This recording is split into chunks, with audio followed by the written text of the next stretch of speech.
First stove మీద pan పెట్టుకొని ఒక స్పూన్ ఆయిల్ యాడ్ చేసుకోండి. తర్వాత కొన్ని లవంగాలు, చెక్క, యాలకులు యాడ్ చేసి కొంచెం ఫ్రై చేయండి. తర్వాత పచ్చిమిర్చి యాడ్ చేయండి. తర్వాత ఆనియన్స్ యాడ్ చేయండి.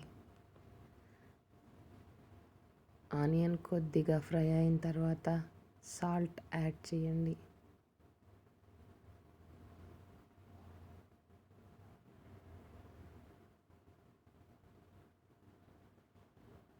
తరువాత పసుపు యాడ్ చేయండి. అల్లం వెల్లుల్లి పేస్ట్ యాడ్ చేయండి. కొద్దిగా ఫ్రై అవ్వనివ్వండి. ఇప్పుడు కొన్ని టమాటాస్ యాడ్ చేసుకోండి.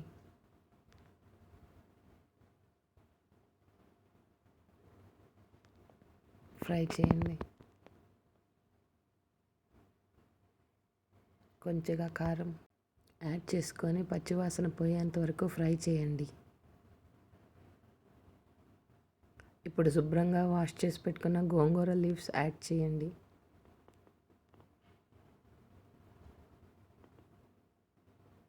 మంచిగా ఫ్రై చేయండి. ప్యాన్కి మూత పెట్టి గోంగూరని కొద్దిగా మగ్గనివ్వండి. ఇలా మగ్గిన తర్వాత మ్యారినేట్ చేసుకున్న చికెన్ని యాడ్ చేయండి. గోంగూర చికెన్కి పట్టేలాగా పూర్తిగా మిక్స్ చేసి చికెన్ కొద్దిగా మగ్గనివ్వండి.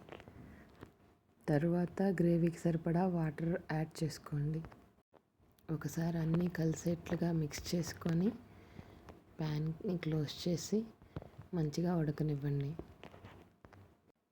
చికెన్ మంచిగా ఉడకడానికి కనీసం ఒక 15 మినిట్స్ అయినా పడుతుంది. ఇలా మనకు కావాల్సిన కన్సిస్టెన్సీ వచ్చిన తర్వాత కొత్తిమీర యాడ్ చేసుకొని మిక్స్ చేసుకొని స్టవ్ ఆఫ్ చేసుకొని ఇక సర్వింగ్ బౌల్లోకి మనం కర్రీ చేంజ్ చేసుకోవచ్చు.